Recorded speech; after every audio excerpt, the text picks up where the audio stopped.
সবাইকে শুভ সকাল। দেশে এবং দেশের বাইরে যে যেখান থেকে দেখছেন সবাইকে আমন্ত্রণ এশিয়ান টেলিভিশনের সকালের নিয়মিত আয়োজন এশিয়ান সংবাদ বিশ্লেষণে। দর্শক, আজ আপনাদের সঙ্গে আছি আমি আনোয়ার রাজ।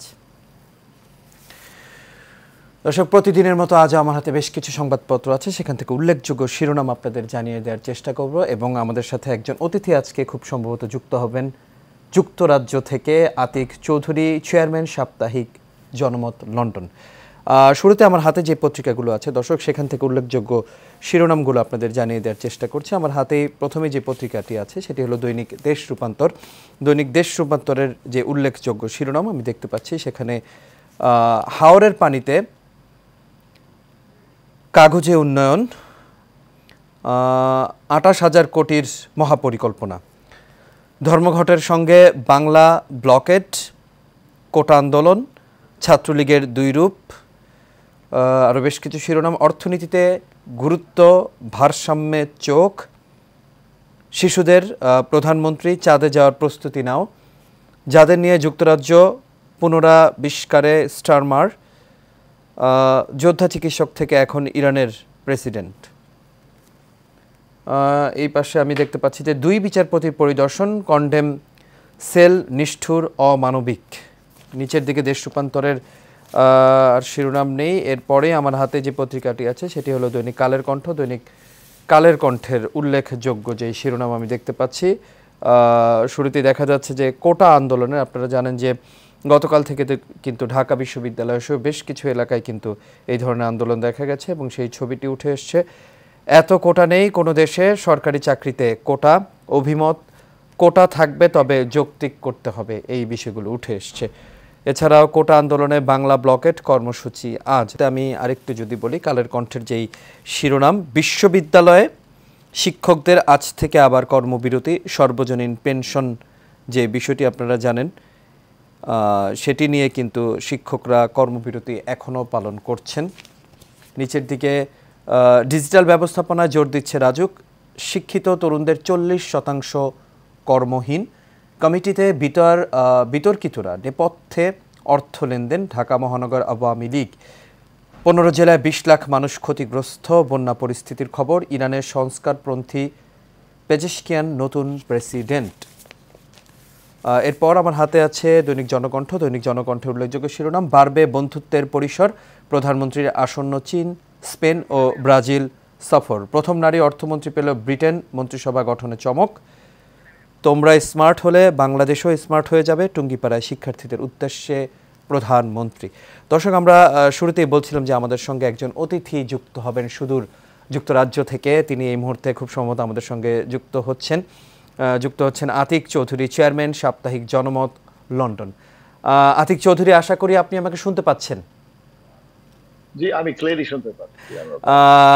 শুভ সকাল বলতে পারছি না, খুব সম্ভবত লন্ডনে এখন মনে হয় গভীর রাত। জি, আপনাকে অবশ্যই ধন্যবাদ জানাচ্ছি এবং আমন্ত্রণ জানাচ্ছি এশিয়ান টেলিভিশন সকালের নিয়মিত আয়োজনে। আপনি কষ্ট করে আমাদের সঙ্গে যুক্ত হয়েছেন। আপনার কাছে জানতে চাইব, যেহেতু সম্প্রতি যুক্তরাজ্যের যেই নিরঙ্কুশ বিজয় পেয়েছে লেবার পার্টি যুক্তরাজ্যের নির্বাচনে, আপনার কাছে যদি জানতে চাই যুক্তরাজ্যের এই যে নির্বাচন, লেবার পার্টির যে নিরঙ্কুশ এই যে জয়, এই জয়কে আপনি কিভাবে বিশ্লেষণ করবেন? আমি বলবো যে আমরা তো কোভিডের পরে দুনিয়াটা চেঞ্জ হয়েছে, এই জন্য আমাদের নতুন একটা পার্টি বসছে। After many years of the conservative reigning the UK and running the politics, often Labour Party chance to start on a fresh sheet with a new team of people. এটার মধ্যে কিন্তু আমাদের we have British Bangladeshi MPs who've actually been re-elected and instated in position. আমাদের British Bangladeshi কিন্তু এটার মধ্যে ভালো করে they took part, and it's a democratic election and the process has been maintained all the way through, and we're looking forward to new ideas, fresh ideas to challenge and improve the system in the UK. জি, এখন আরেকটা বিষয়, যে বিষয়টা হয়েছে এই নির্বাচনে কিন্তু বাংলাদেশি বংশোদ্ভূত অনেকেই কিন্তু নির্বাচিত হয়েছেন, এমপি হয়েছেন, কিন্তু বিশেষ করে এদের মধ্যে কিন্তু 4 জন নারী এমপি হয়েছেন। এই বিষয়টিকে কিভাবে দেখছে বাঙালি কমিউনিটিতে যারা আছে বা আপনি আছেন, আপনাদের বিশ্লেষণে কেমনটি দেখছেন বিষয়টি নিয়ে? আমরা দেখতেছি যে এইখানে কিন্তু আমাদের বাংলাদেশি কমিউনিটির মধ্যে 4 জন আছে, কিন্তু আরো আরো মানুষ লাগে। সো আমরা দেখতেছি যে এখানে সিলেক্ট হয়েছে, বাট এটার মধ্যে আমরা দেখতেছি যে মেবি আমাদের ফার্স্ট ব্রিটিশ বাংলাদেশি মিনিস্টার হবে এবং এর মধ্যে কিন্তু টিউলিপ সিদ্দিকী, উনি কিন্তু 4বার নির্বাচিত হয়েছেন, তো বঙ্গবন্ধুর নাতনি হিসেবে। তো সেক্ষেত্রে কেমনটি দেখছে বাংলাদেশে যারা আছেন তারা, এবং তিনি কি ধরনের সহযোগিতা আপনারা পাচ্ছেন তার কাছ থেকে? তারা অনেক কাজ করছে to improve the relationship between the UK and Bangladesh, আর এটা নিয়ে তারা কাজ করবে। আর ফিউচার কিন্তু আমাদের ব্রিটিশ বাংলাদেশের জন্য ভেরি ব্রাইট। জি, আর যদি অনেক পটেনশিয়াল আছে। জি, আরেকটা বিষয় যেটা হলো যে লেবার পার্টির এই যে বিজয়, এই বিজয়ে বাংলাদেশের রাজনীতিতে কোনো ধরনের প্রভাব পড়বে কিনা, এছাড়াও এবং অর্থনীতিতে কোনো ধরনের প্রভাব পড়বে কিনা, আপনার কি মনে করছেন আপনি? আমার বলা হয়েছে যে পিয়ার স্টারমার, আমাদের নতুন prime minister, one of his first visits will be to Bangladesh and to improve the relationship between the UK and Bangladesh. জি, এমনিতে যুক্তরাজ্যের যে পররাষ্ট্র নীতি আছে, সেই নীতিতে বাংলাদেশের বিষয়ে কোনো ধরনের নিষেধাজ্ঞা বা কোনো নেগেটিভ কোনো বিষয় কি আছে আপনি জানেন, বা আসতে পারে কিনা, এই ধরনের কোনো তথ্য আছে কিনা আপনার কাছে?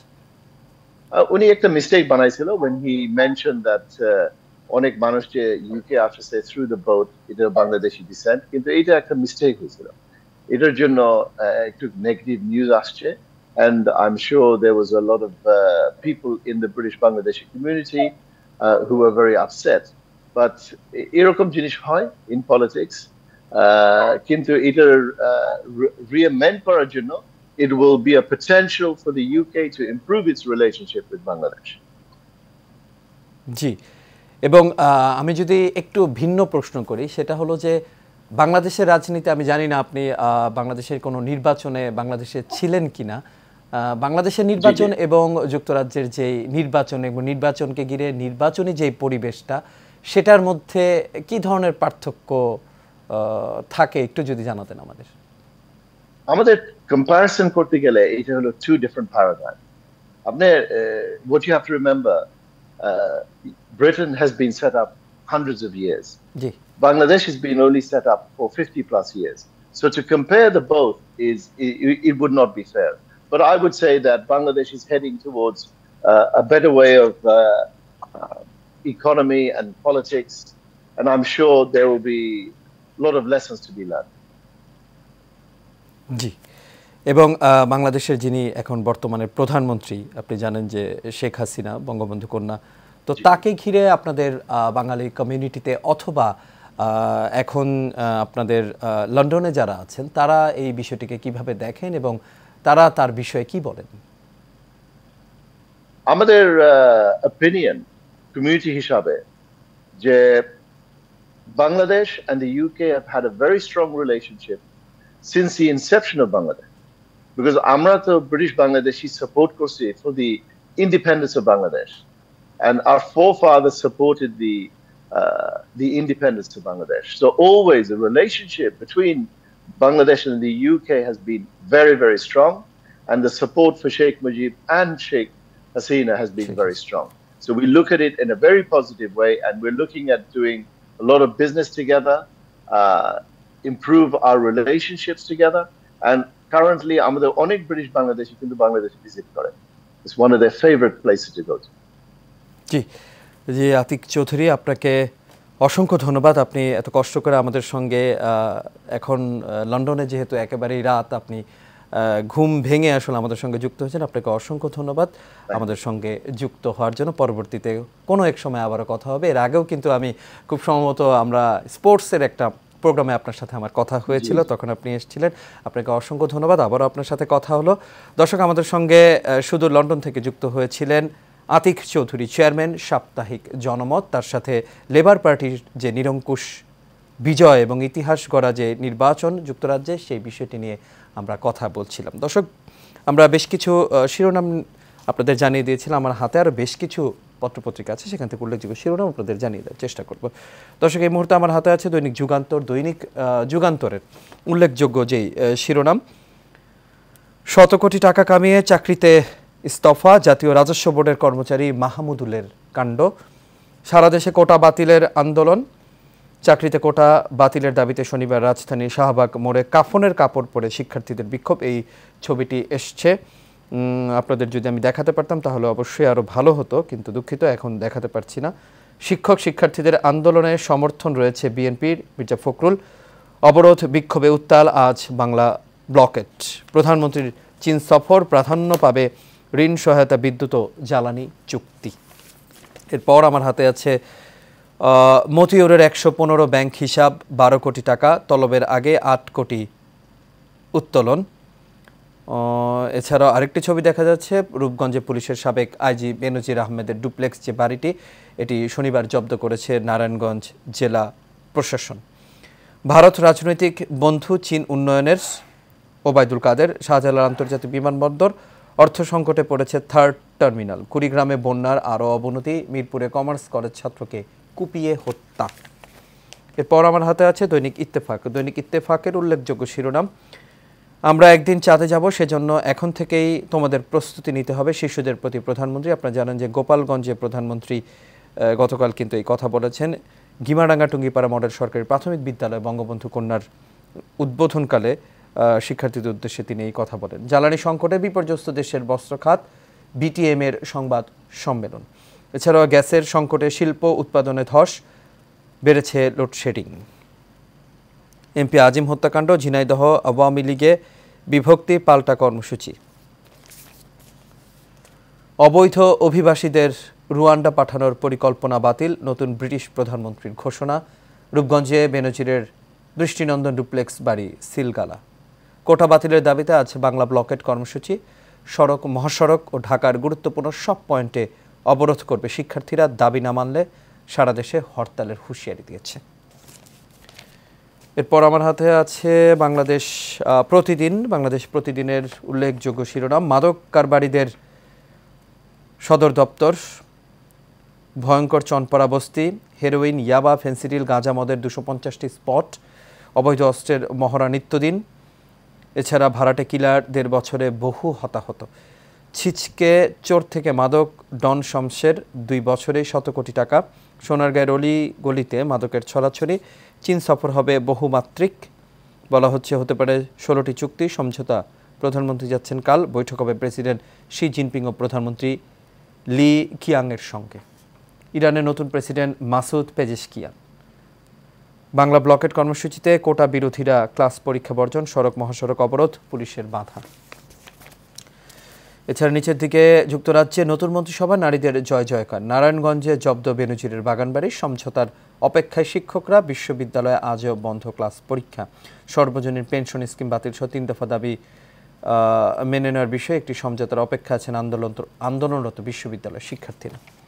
এরপর আমার হাতে আছে দৈনিক প্রথম আলো। দৈনিক প্রথম আলোর উল্লেখযোগ্য শিরোনাম, ফয়সালের স্বজনদের ব্যাংক হিসাব, 50 কোটি টাকা দুদকের অনুসন্ধান। আজ ক্যাম্পাসে ধর্মঘট, সড়কে বাংলা ব্লকেট। চিন্তিত নয় শিক্ষকদের বিষয়, শিক্ষার্থী আন্দোলন নিয়ে সরকার সতর্ক।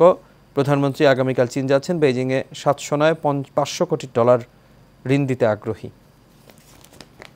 এছাড়া পেনশন বাস্তবায়নে 3800 কোটি টাকার প্রকল্প আসছে। সংস্কার বাত্যের পক্ষে জনরায়, ইরানের প্রেসিডেন্ট নির্বাচন। 53.3% ভোট পেয়ে ইরানের নতুন প্রেসিডেন্ট সংস্কারবাদী মাসুদ পেজেশকিয়ান। এরপর আমার হাতে সর্বশেষ যে পত্রিকাটি আছে সেটি হলো the daily star. The daily স্টারের উল্লেখযোগ্য যেই তার লিড নিউজ যেটি করেছে, Motiur thrived on insider trading. The now removed taxman, his family used stock market to mean tens of millions.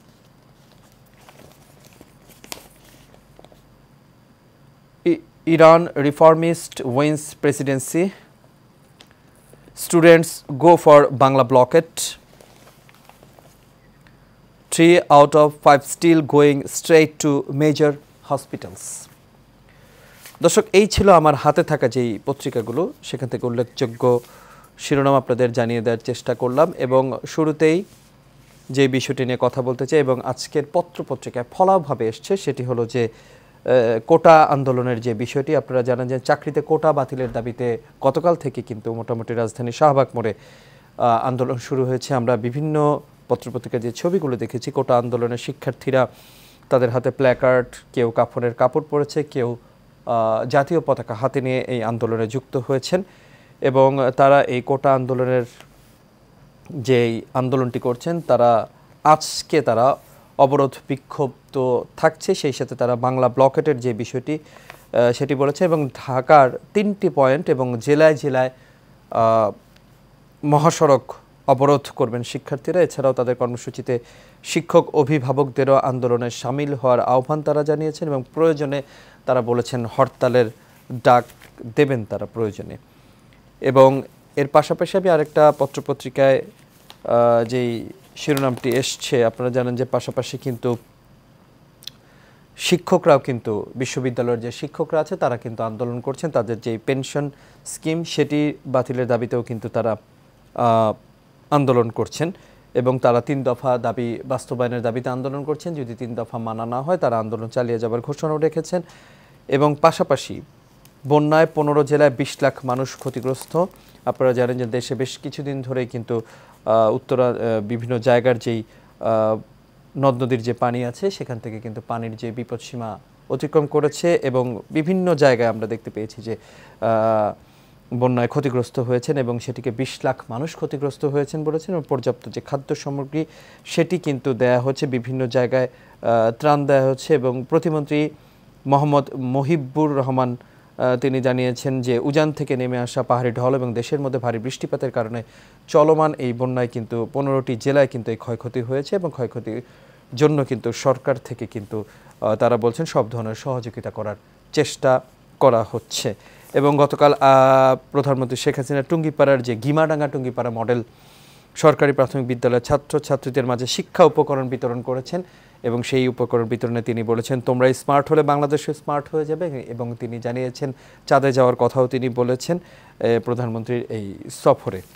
এছাড়া পাশাপাশি সময় একেবারে নেই, আরেকটি বিষয় নিয়ে কথা বলতে চাই, সেটি হলো যে রণাঙ্গন থেকে ইরানের যে প্রেসিডেন্ট মাসুদ পেজেশকিয়ান, আপনারা জানেন অবশেষে ইব্রাহিম রাইসির উত্তরসূরি পেল ইরান। দ্বিতীয় দফা ভোটের মাধ্যমে দেশটির নয়া প্রেসিডেন্ট হলেন সংস্কারপন্থী 69 বছর বয়সী ডাক্তার মাসুদ পেজেশকিয়ান এবং মাসুদ পেজেশকিয়ান শনিবার প্রকাশিত ফলে বিপুল ভোটে জয় পান এই রণযোদ্ধা।